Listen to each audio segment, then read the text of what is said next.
This is Gemara and Yoma Daf Chaf. All the learning for this month, the month of Iyar, as we enter into the second half of Sfira, has been sponsored the Schutz for Shlema for Rivka Bas Basheva, as well as Naftali Sviv and Michal Esther. Baruch Hashem, I keep on seeing how the Chabura is growing. I guess that means that everyone is spreading the word, everyone is doing a wonderful Chazara. The Schutz of the entire Chabura should be a tremendous Schutz for their Refuah Shlema. As well, we should have a tremendous Refuah Shlema. L'Schutz Sarah Bas Kila, we should hear that she comes home from the hospital very soon. And of course, the rest of our Chaylim and Chaim and Sar some Simmer is Sar Baskinendel, Itabasim as Chaysay Yisol Bemindel as a president Chevaleh, Shalom Masno Ami, Shaveg Shivchano, Shmuel Ben Tehila Dinim and Khan Rizal, Chai Basmil, the Brachos of Musa Dinim, Shin Mendes in Khotovia Ben Avigal Fasha, Sviv and Fegel Divier and Michal Swer Nasle Huva Menachem Mendel, Ben Toiba, Besoy Shachali Israel, as well as the Shedach Fatalea Bas Ita.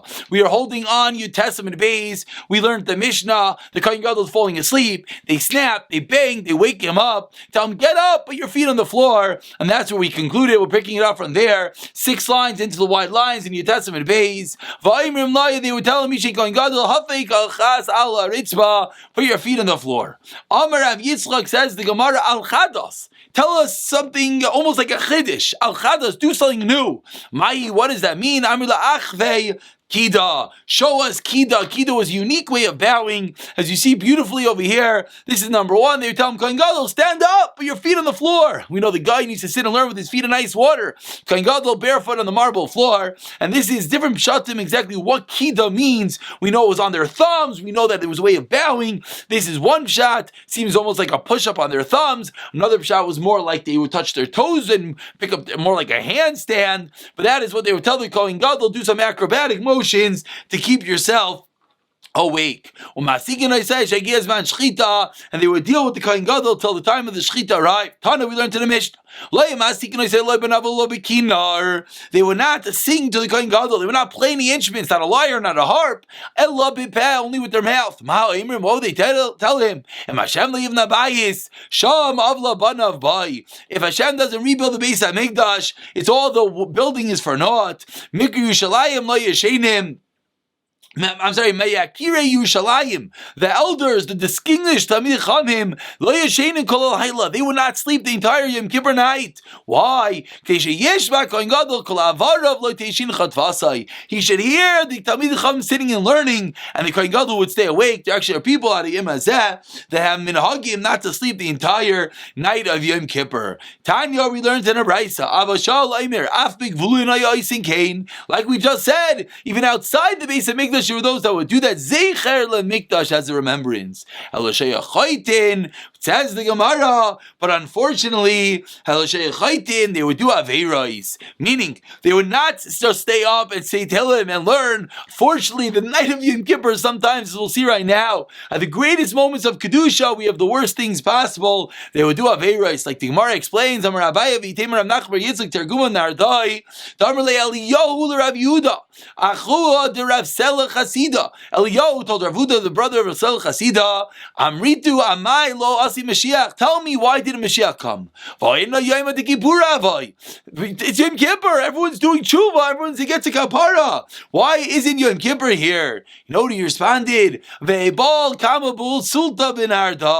know the reason is Yom Kippur, and yet, unfortunately, they're sleeping with Mesulais in Narda, illicit relationships. Amar Leah, Kadosh Baruch Hu Mayomer. What does God say on this holiest day? They're doing such terrible things. Amar Lefanav, such a big yisod. As we turn over to Daf Chaf, LePesach Chatos Roivates. Sin sits at the door. How careful we have to be, even at the greatest of moments. How careful we have to be. Says the Gemara of Satan Mayomer. Okay, that's what Hashem says. What does the Satan say? Says the Gemara, Amar Le Satan Yom Kippur Leslie Rishusa LeSatunei. On Yom Kippur, the Satan has no power to prosecute. Mimai? How do we know that? Amar Amar Chama Satan Bigematria.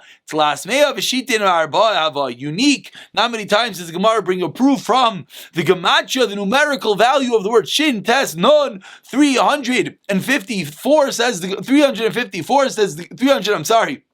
And 64 says the Gemara, you know why? For 364 days, the Satan has power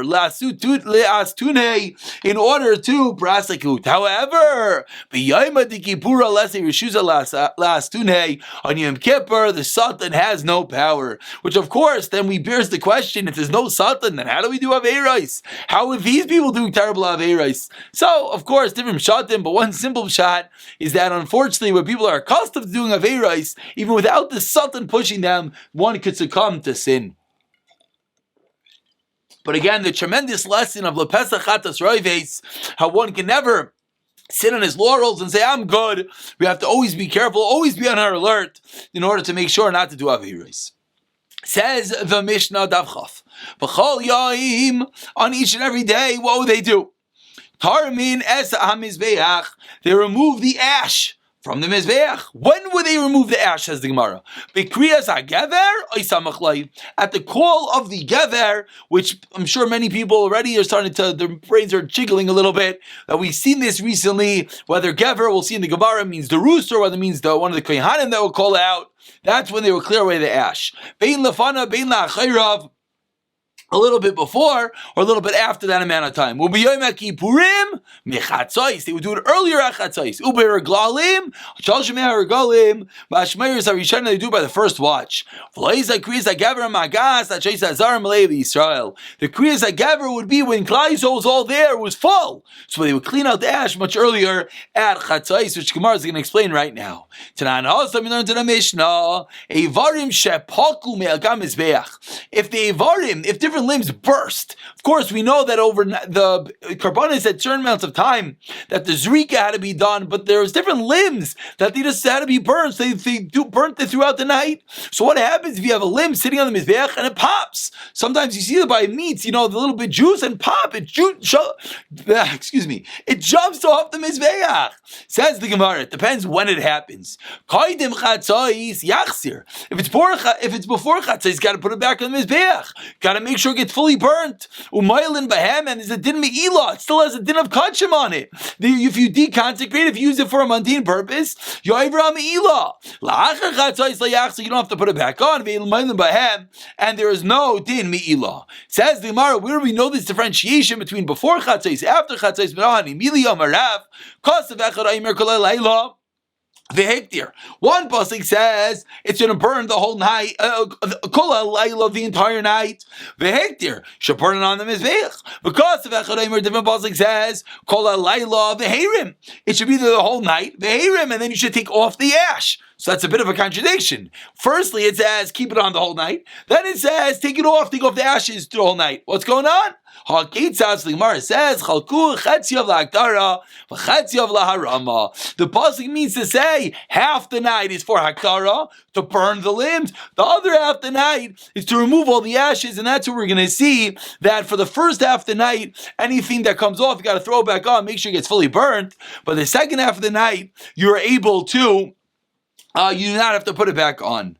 Masav Rav Kahana. So Rav Kahana is bothered. Again, we just basically learned out of two psukim is do the limbs have to be there the whole night or not? And the Gemara said half and half. So Masav Rav Kahana, 1 second. B'chol yoim, what do we see in our Mishnah?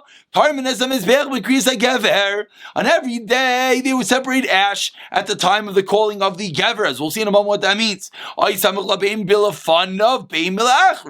Before or after? When do they do it? Much earlier in the night. When do they do a from the first watch? So turning over to Daf Chafam Beis, the Gemara now articulates the question. You just learned from a pasuk. If it's a pasuk, it's a biblical din. It's a din daraisa. It's a din daraisa that what? Before chatzos, you got to put it back on. After chatzos, you keep it off. So if it's a din in a pasuk, then how do we do it early on Yom Kippur? How do we do it late on other times? How can you do that? The time should be bound by the pasuk. It's a din daraisa. Elo Rav Yochanan, mimashma shenemar kol halayla. It says it should be there the entire night on the Mizbeach. En yodea shuad boiker. We don't know. Is it not pasha that it means until the morning? So why does the pasuk say matamulei merada boiker? Why do I have to say it should be there kol halayla al Mizbeach and then it should be there ada boiker? That's redundant, of course. Rather, what does the pasuk mean to teach me? 10 boiker lebakra shalayla. Give it an extra morning, and that's what gives us the leeway and the liberty to brew it a little bit earlier, a little bit later. That's the reason why each and every day we remove the ash of the mizbeach. We create like gever, isamach loy, bein milafanav, bein laachrav, bein milafanav, bein milachrav, sagya. That suffices. But b'yom Kippurim, the kacholsha, the kohen gadol. Yom Kippur. Let's remember the kohen gadol had to do the entire avodah, so he's going to get tired. He also stayed up the whole night before. He also had a full 7-day process preparing. So what do? Avdina mechatzais. We do it earlier at chatzais to give him a bit of time to breathe before he has to start the avodah. Galim, the Nefishi Yisrael. There's many Jews and Nefishi Karbanis, many Karbanis. So Avdina Me'ashmai Rishayna, we do it at the first watch. Kiriktani Taima, like we learned in the reason. Lo Isakris Agaver Magas. She says Yisrael that it would only come when it was all full. So the Gemara answers up that it's true, it's a din daraisa. But from the fact that the pasuk has on the words Ada Baiker, which were totally unnecessary, that gives us the liberty and the leeway to be able to swing the clock a little bit earlier, a little bit late. Just to point out one detail that we just saw, which is a big machlekes, not for now, but I pointed out that the Gemara says that the kohen gadol is going to get chulsha, it's going to get tired. How much of the avodah was for only the kohen gadol on Yom Kippur? Meaning, of course, going into the Kodesh HaKodashim, of course, the ikar avodah the kohen gadol had to do. But did he also have to do the carbon tamid shel shachar? Did he also have to do the atavas esaneiros? Is it true that every single thing in Yom Kippur was a kohen gadol? Or maybe not. Maybe just the main avodah of Yom Kippur had to be the kohen gadol. But the rest of it could have been different kohanim, big machlekes rishayim. Not for the moment. Says the Gemara, now getting back into our Mishnah, my kris hagever. What does it mean, the calling of the gever? Says the Gemara, it's a machlekes. Rav Amar, it's a cry or a person called out. Rav Shila Amar Kara Tarne Galta. It means that the rooster cried out. Says the Gemara, a bit of a story. Rav Ikla last year, Rav Shila, Rav went to visit the place of Rav Shila, and he didn't tell anyone who he was. Rav shows up, the Halika, the famous holy Rav, shows up to different town. And there was no one to help Rav Shila, meaning the way that he used to work by a shir, they didn't have microphones. So the Tana, the Amayra, the great Talmud Chacham would get up and give shir, and someone a little bit lower than him, we'll call him a shamish, call him a second in command, he would stand there and he would talk loudly and he would give over the shir. So Rav goes to the place of Rav Shila, and Rav Shila gets up to give shir, and there's no one there to help him. So what happens? Come Rav Alei. So Rav gets up, no one knows who he is, says, I'll be your translator, I'll be your voice box. Become a varish. And he gets up, and he's giving over the shir from Rav Shila. Become a varish, my kriyas hagever. In the middle of the shir, Rav Shila mentions something about kriyas hagever, the calling of the gever, and kara gavra. So Rav, who's there saying over the shir aloud, explains that kriyas hagever means the person calls out. So middle of shir, Rav Shila, Rav Shila, what are you doing? V'leima mar karatar negoyla. Again, Rav Shila is giving shir. Rav is screaming it out, and he hears the Rav says that the person calls. Rav Shila says, "What are you doing? It's not the person; it's the tarnagol, it's the rooster." Says the Gemara, Amar Lei. So Rav responds back to the Rav Shila, Avov l'chayri zemer legardi loy mikabel minei. A bit of a poetic answer, but Avov l'chayri, a flute, an instrument that was played zemer legardi, that was played in front of the nobles. Loy mikabel minei. You're not going to accept it to the lower person. Rav is basically saying to Rav Shila, I hang out with people even greater than you. And I sit over in front of them, that what's the gever? is the person, and they didn't correct me, so why are you correcting me? Kav Kamina, and Rav explains further, when I was in front of Alei Rav Chia, we explained what it meant is a person calling you he didn't correct me, and Vahat, and you Rav Shila Amr Li, and you correct me. So now, all of a sudden in the middle of Shia, Rav Shila realizes that this person who's sitting here being his interpreter, being his voice box, is Rav, is the Heilig Rav. Amr Le, Mar, you Rav? You are Rav? What's going on over here?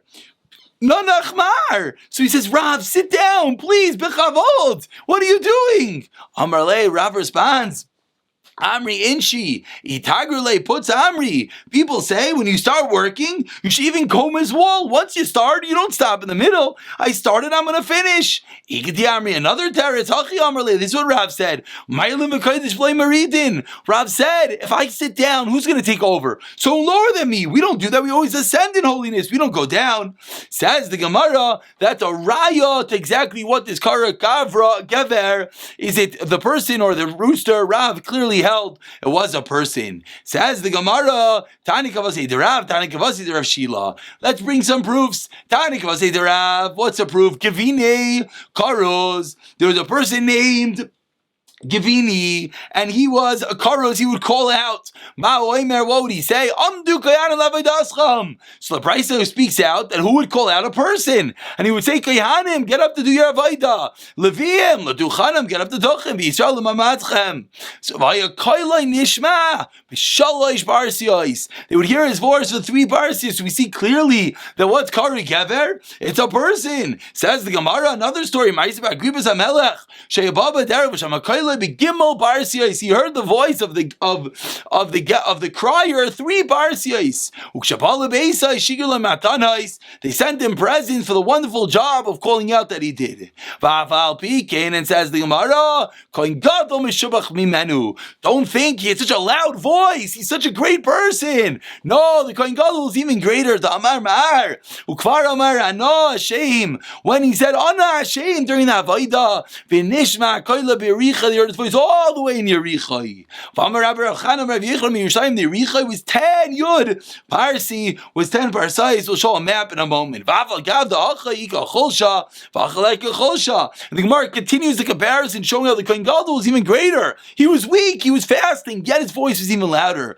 V'achiyamama V'asam Leila. And this is where we're basically going to conclude. Over here was daytime by the Kohen Gadol, and of course during the day your voice does not carry as much. And over there was nighttime. Damarav Levi Mimnai Koilish Adam Nishma B'Yoyim. Your voice doesn't carry during the day. Kederish Nishma B'Leila Mimnei Gilgol Chama, because of the Gilgol of the Chama, the ball of the sun. Shemin Naser Barakia, what does the sun do? It saws through the heavens, Kecheresh Shemin Naser Barazim, like a carpenter cutting through wood. Again, a bit metaphoric. Vai Chirga, and this Chirga and this sawdust, the Yoma Loi Shmei, it's nothing. Vai coming in V'chanetzer V'chot Yarei Aram Beloi Chashivin is nothing. As the Gemara is going to explain, he's referring to the sawdust. Sometimes the light shines through the window and you see these sparkly, dusty guys. That is the sawdust. But that is what the Gemara is talking about, that it's much more difficult to cry out during the day, and yet the Kohen Gadol was learned even longer, even louder. That's the Raya, that the Kohen Gadol was even greater. Actually, let's just finish up for one more moment. And Rabbanan Malik Galgal Chama, Nishra Kol HaMoina Shal Roimi. If not for the Galgal Chama, the sawing of the ball of the sun, you would hear the voice of the Romans. Vil Malik Kol HaMoina Shal Roimi. And if not for the sound of the Roman crowds, Nishra Kol Galgal Chama, you'd hear the ball of the sun. Again, the Gemara is pointing out that during the day there's more noise, more commotion. You don't hear as well. 3 voices go from one end of the world all the way to the next. Called Gilgal Chama, the sound of the ball of the sun. Called Amoni Shal Raimi, the crowds of the Romans. Called Nishma B'Shash Yitzim and Agov, and the sound of the soul of the Neshama, called Neshama, leaves the body at the time of the death, whatever that means, lets off such a loud cry. Even the sound of earth. Moving along to Chav Alpha and Aleph, Yeshayimim Af, Ridaya, the plowers, and we'll pick up from there tomorrow.